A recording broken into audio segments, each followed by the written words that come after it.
Hola, bienvenue dans Je suis potentiel, ton podcast de développement personnel. On se retrouve aujourd'hui pour un épisode dédié à ton énergie. Je sais qu'en ce moment, on est beaucoup à être stressé.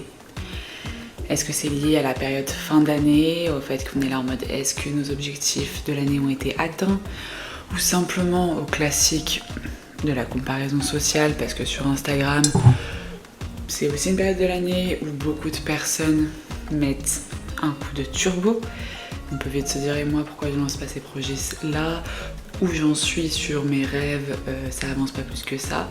Enfin bref, il y a mille et une raisons qui font que j'ai remarqué qu'on est beaucoup à stresser.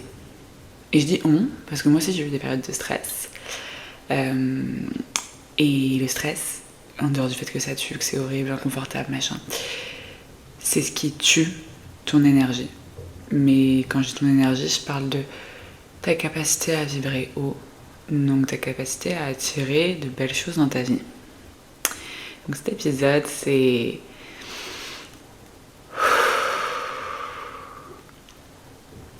Je t'invite à faire cette respiration et je t'invite à te détendre avec moi aujourd'hui. Cet épisode, c'est pour se détendre la nouille. Pour sortir de cette course au toujours plus, au il faut. Ça, c'est l'axe, c'est l'intention que j'ai pour cet épisode de podcast. Après, pour être totalement transparente avec toi, il y a zéro plan, zéro script. Tout ce qu'il y a, c'est moi. Un dimanche en fin de journée avec mon petit latte avoine, fatiguée en lendemain de soirée. J'étais toute la semaine à Paris hier soir d'anniversaire.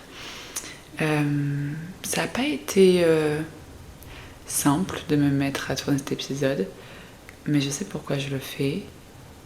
Et surtout, j'ai tellement été inspirée cette semaine, que ce soit par ma propre vie ou par mes coachés que j'ai pu voir en physique sur Paris. Donc j'ai fait des coachings en présentiel, j'ai bu un verre aussi avec une de mes coachées, j'ai fait une balade avec elle.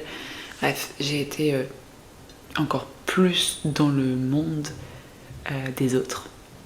Parce que c'est vrai qu'en tant qu'entrepreneur, je suis beaucoup seule. J'ai des contacts où je suis la partenaire privilégiée de mes coachés. Je sais ce qui se passe en profondeur dans leur cerveau. Mais le fait de les voir physiquement, ça rajoute toujours un level en plus à la connexion qu'on a. Et ouais, j'ai pu observer que il y avait cette course au toujours plus, cette impression d'être en retard, qui foutait un stress énorme à tout le monde. Et c'est ce que tu ressens, t'es pas seule. C'est juste que le fait d'apaiser ce stress, ça devrait être ta priorité, parce que c'est vraiment ce qui va... Laisse-moi boire une gorgée.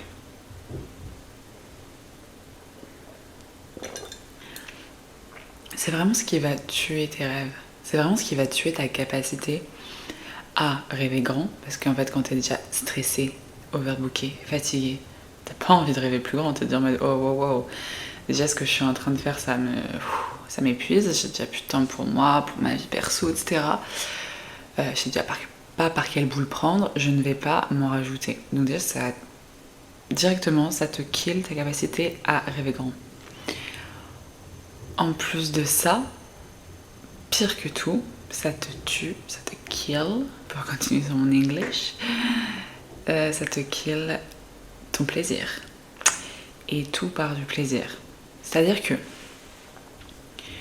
quand tu fais quelque chose depuis une énergie de manque, une énergie de je manque de temps, je manque d'argent, je manque de clients, alors tu fais les choses sous pression et depuis un espace de il faut que.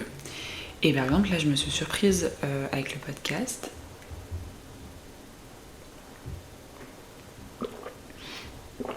Je parlais à mon copain et je lui dis oui non mais il faut que je tourne le podcast, voilà tous les dimanches à 18h il sort. Et je me suis directement donc reprise en disant non, c'est pas vrai. Il n'y a personne qui me force à faire un épisode de podcast tous les dimanches qui sort à 18h. Et évidemment, c'est mieux pour l'algorithme. Si je veux pouvoir être entendue par le plus de personnes, d'être carré sur les jours et les heures. D'ailleurs, si tu veux m'aider là-dessus, il te suffit simplement de laisser un like, un commentaire, de t'abonner et de partager cet épisode ou un autre qui t'a parlé à des proches en story et ça m'aide énormément. Mais bref, ce que je disais, c'est qu'il n'y a pas vraiment de il faut que je tourne cet épisode. C'est pas vrai. Tout ce que je fais au quotidien, c'est parce que j'en ai envie. Personne m'a forcé. J'ai construit un métier sur mesure à ce que je veux transmettre, enfin en accord parfait avec ma singularité, avec mon essence. Et moi, mon job, évidemment, il y a de la discipline. Enfin, il y a des... Le fait de sortir du il faut, ça veut pas dire on est en roue libre. Voilà, j'ai quand même des engagements et un cadre qui a été prédéfini par moi-même. Et j'ai décidé que c'est quelque chose auquel j'allais me tenir. Mais ça, c'est parce que j'ai envie d'impacter positivement le monde. C'est parce que j'ai envie que tu passes un moment cette semaine avec ma voix dans tes oreilles en train de te rappeler que oui, tu peux ralentir, que oui, il va falloir prioriser si tu te sens trop à fond de tous les côtés et que non, ça va t'amener nulle part que d'avoir l'impression toujours de ne pas être assez, de ne pas faire assez et de te mettre la pression et de t'en rajouter. J'en avais envie. Genre, je me suis dit que c'est quelque chose qui me tenait à cœur, qui me matchait avec mes valeurs de partage, de bienveillance, d'amour. Et que c'est pour ça que je suis aujourd'hui devant ce micro en train de faire cet épisode de podcast. Là, ce que je veux t'inviter à faire, c'est du coup à sortir de ce il faut qui met la pression et qui te pousse dans cette énergie de manque et faire ce switch du j'ai envie. Demande-toi de quoi tu as envie. Et si t'as pas envie de le faire, je dis pas que on fait que ce qu'on a envie dans la vie, mais fais des réajustements. Genre peut-être que tu fais d'une certaine façon parce que tu crois que c'est ce qu'il faut pour réussir, par exemple. Interroge-toi vraiment sur est-ce que tu es sûr que il faut vraiment que tu fasses ça. Et demande-toi si tu pouvais faire comme tu le souhaites, comment tu voudrais faire les choses. À présent, implémente un peu de plaisir dans ta vie, dans tes to-do list à rallonge là qui sont oppressantes et stressantes. Rajoute du plaisir, je te jure que tu vas halluciner. Quand je dis tu vas halluciner, c'est-à-dire que tu vas sûrement être challengé parce que tu vas avoir l'impression de rien faire, ce qui est un crime pour notre société d'hyper productif. Sauf que, comme tu vas faire les choses depuis un espace de paix, genre d'apaisement, de plaisir, d'alignement, qu'est-ce que tu vas attirer à toi, à ton avis ?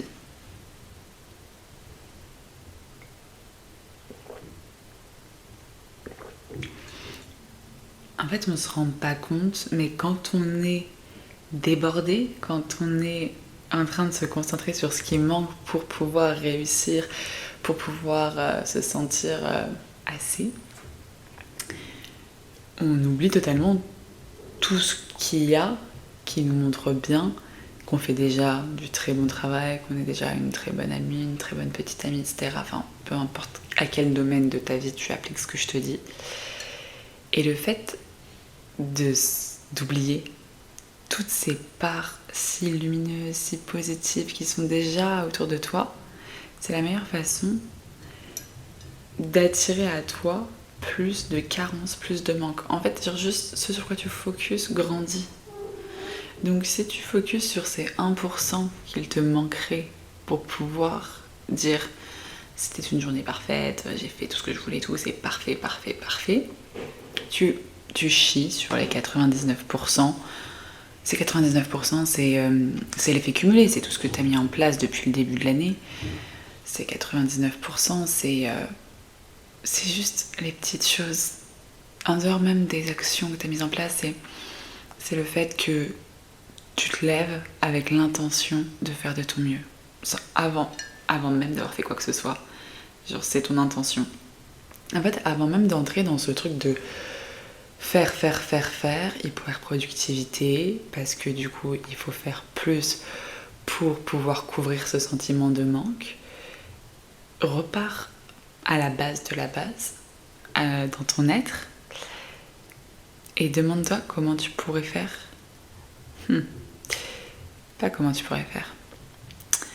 Demande-toi comment tu pourrais te sentir comme tu cherches à te sentir à travers tes to-do list de faire. Et une fois que tu as trouvé ce sentiment d'accomplissement, de fierté, peu importe, que tu cherches à obtenir à travers cette multitude d'actions que tu mets en place et qui t'étouffent, là, tu peux créer de l'espace. Tu peux créer de l'espace et te concentrer pour pouvoir ressentir ce sentiment et commencer à le vibrer dès maintenant, avant même d'avoir fait ta to-do list. En gros, au lieu d'attendre d'avoir fait des choses pour te sentir comme cela, commence par te sentir comme cela. Tu peux te baser sur plein de choses. Donc ça, c'était aussi un des sujets de coaching que j'ai abordé avec ma coachée là, que j'ai vue à Paris. Tu peux faire un million de choses, mais juste faire le point déjà sur qu'est-ce qui dans le passé t'a fait te sentir comme ça. Enfin, en fait, je peux pas du tout faire de coaching sans avoir un sujet. Quand je dis un sujet, c'est un humain. Un humain, un cerveau humain. Enfin, chaque cerveau est unique et c'est juste fascinant, passionnant. Mais bref, on a tous une raison pour lesquelles on est en train de faire un million de choses et on se surcharge et on se stresse. On court tous derrière un sentiment, une sensation qui nous fait nous sentir assez aimables, etc. Mais demande-toi du coup, toi, qu'est-ce qui t'attire ? Derrière quoi tu cours en fait ? Et une fois que tu le sais, une fois que tu l'as identifié, c'est à toi de te poser ce challenge en ayant en tête ce que je te transmets aujourd'hui, que tout part de toi, que c'est d'abord qui tu es, qui attire les expériences de vie que tu crées. En sachant cela, demande-toi tous les jours comment tu peux faire pour ressentir ce sentiment derrière lequel tu cours. J'espère que tu m'as suivi.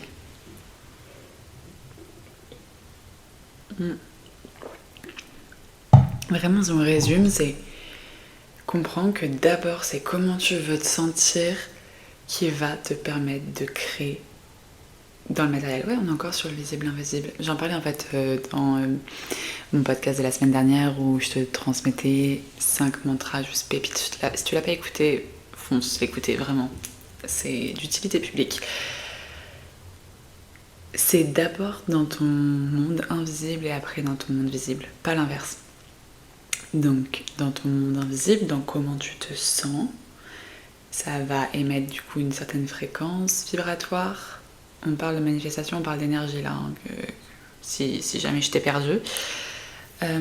Et cette fréquence vibratoire va te permettre d'attirer dans la matière, dans le visible, dans le tangible, des choses qui sont alignées à ce que tu vibres en toi. Si tu vibres en toi le manque, c'est pas l'abondance que tu vas récolter. Voilà, donc je tenais vraiment à te faire cet épisode de podcast pour que tu comprennes que quand tu te mets à te stresser et à courir de partout, tu t'actives ça, enfin c'est inconscient, on est d'accord, hein, c'est ton cerveau, mais t'actives ça parce que tu penses que en te mettant ce coup de stress, d'adrénaline, tu vas accomplir plus et donc obtenir plus et te sentir plus. Tu crois que c'était bénéfique alors que c'est contre-productif. C'est un peu comme souvent les fumeurs, ils sont tendus, ils vont fumer une clope pour se détendre. Sauf qu'il y a des études qui ont été faites comme quoi ça fait tout le contraire, ça ne te détend pas, ça te tend. Je suis pas experte en la matière des histoires de clopes, mais voilà, c'est un bon exemple là qui me venait en tête. Je réfléchis si j'en ai un autre. Ouais, j'en ai un autre. Par exemple, quand on est fatigué, qu'on a la flemme, on va avoir tendance à skip une séance de sport, à vouloir rester sur le canapé. Alors oui, parfois ton corps te demande du repos physique, il faut savoir aussi identifier les différents types de repos dont tu as besoin, mais bien souvent c'est pas du repos physique que ton corps il a besoin, et au contraire c'est en sortant, en allant te balader, en allant courir, en allant à la salle, en allant faire ce que tu veux, que tu récupères ton énergie. Parfois on est biaisé, on croit que pour se recharger en énergie, il faut s'allonger, il faut chiller. Sauf que l'énergie, elle est dans ton corps. Et pour que tu la réactives, elle est déjà là, hein. Pour que tu la réactives, souvent, c'est aussi une question de mouvement. D'où la fameuse phrase moins t'en fais, moins t'as envie d'en faire. Tu vois, ou pas, genre je suis fatiguée d'être fatiguée. Enfin, tu vois, quand tu juste t'es une larve et t'as l'impression que ça t'a épuisé d'être une larve, c'est parce qu'en fait ça entretient cette énergie de larve. Donc, encore une preuve qu'on a tendance à être totalement biaisé sur ce qu'il faut faire pour activer le changement en soi. Et du coup, en termes de stress, lis, médite, respire, écoute des podcasts qui te permettent de te lâcher un peu la grappe et ça t'empêchera pas de réussir, bien au contraire. En fait, c'est juste qu'on ne focus pas sur les bonnes choses. On est plus en train de se demander comment je peux en faire plus. Est-ce que j'en fais assez, plutôt que se demander est-ce que je fais les bonnes choses. Tu vois, parce que il y a la version de toi qui va se lever ultra tôt et va faire sa to-do list ultra longue et va être épuisée à la fin de la journée, qui finit le travail à 22h. Et il y a la version de toi qui va se lever naturellement, 8h30, 9h, qui va prendre sa routine pour matinale, sa morning routine pour méditer, faire du journaling, lire, aller se balader, enfin bref, se mettre dans une bonne énergie et qui va accomplir 4 ou 5 tâches max dans la journée. Sauf que déjà, tu vas les accomplir dans une énergie de je prends du plaisir, mes journées, les journées que je passe, que je vis, le process que je vis, il est totalement aligné à ce que je veux créer. Je ne suis pas en train de... comment on dit ? D'être, tu sais, mon propre tyran, quoi. Je suis pas en train de m'auto-lapider. Non, c'est pas ça. Bon, anyway. Je suis fatiguée. Je suis pas en train de tirer sur la corde comme jamais pour pouvoir devenir cette personne. Je le suis déjà à travers chaque action de mon quotidien. Je suis cette femme qui prend soin de son énergie, qui travaille en étant détendue, dans un espace de confiance, de paix mentale. Et bah du coup, j'attire à moi tout cela. Ce que je te dis, c'est pas genre une utopie. Hein. Ce que je te raconte, c'est ce que j'ai testé et approuvé parce que je suis une tornade à la base. Vraiment une tornade. Et pour moi, c'est un travail du quotidien que de m'apaiser et conserver cette excitation, ce dynamisme, cette spontanéité, cette joie, cet entrain de partager, de créer, de travailler. Parce que mon métier est ma passion, donc c'est clair qu'il y a toute cette énergie et de faire en sorte qu'elle ne switch pas dans je fais pas assez, je vais faire plus, enfin tu vois cette énergie de manque en fait, encore une fois. Donc vraiment ça me connaît, c'est testé, approuvé et j'ai jamais été autant dans l'abondance que depuis que je slow down, depuis que j'ai appris à ne rien faire. Ça paraît contre-intuitif. Mais voilà, c'est vraiment quelque chose que je voulais te partager aujourd'hui. Je peux pas garder ça pour moi en fait. Genre, je peux pas te laisser te cramer, finir en burn-out. Genre, non ma belle, c'est pas la bonne méthode. Juste, c'est pas impossible aussi que dans ta to-do list, il y ait des choses qui soient inutiles en gros. Et du coup, qui la rallongent, qui te stressent, tu ne le fais pas, mais qui n'ont pas lieu d'être. Enfin, c'est pas prioritaire, tu vois. Genre, parce que peut-être que tu t'inspires de certaines personnes qui ont par exemple un business qui n'est pas de la taille du tien et qui ont peut-être des personnes qui bossent avec eux, etc. Ce qui n'est pas ton cas. Et du coup, tu te compares à eux et du coup, tu fais des actions comme eux qui sont en fait comme la cerise sur le gâteau alors que toi, t'es encore en train de faire la pâte quoi du gâteau, t'es encore en train de surveiller la cuisson, t'es pas en train de faire les décorations sur le gâteau, tu vois. Donc, vraiment, réussir à prendre de la hauteur et avoir un regard objectif sur ta façon d'agir, ton être en fait, qui tu es dans ton business. C'est des points sur lesquels tu peux te poser pour pouvoir t'alléger un peu. Est-ce que tu es en train d'essayer de ressembler, d'incarner l'identité de la businesswoman qui est Machine, Brigitte, Josiane, ou est-ce que tu es vraiment en train d'incarner ton identité au stade où tu en es, en accord avec tes ambitions toujours dans une énergie de développement de soi, dans une énergie de challenge, où tu veux mettre un level au-dessus. Mais est-ce que tu es vraiment en train d'avancer de façon alignée à qui tu es, qui tu veux devenir, et pas en panique totale de oh my god, je sais pas quoi faire, je sais pas comment faire, donc on va faire comme les autres. Et puis les autres ils en font énormément, donc je vais en faire énormément, même si je ne vois pas du tout tout ce qu'ils font parce que je ne vois que ce qu'ils veulent bien me montrer sur les réseaux sociaux. C'est pas grave, on va faire comme eux et peut-être que ça va marcher. Bref, là tu te plantes totalement. Tu cours à ta perte. Tu cours à ta perte, tu vas t'épuiser. Bon, j'espère que ce podcast t'aura permis de souffler un peu, de te rendre compte que t'es unique, que ton business est unique, que tes croyances, tes schémas de pensée sont uniques. Donc, logiquement, ton organisation et tes routines et tes priorités, elles doivent être uniques. Pose-toi sur toi. Éteins le brouhaha, arrête de scroller, de te comparer. Recentre-toi, chope-moi un journal, écris. Écris. Je t'ai posé des questions dans cet épisode de podcast. Pose-toi sur ces questions-là. J'espère que ça t'aura fait beaucoup de bien. Et je te dis à la semaine prochaine pour un nouvel épisode de podcast.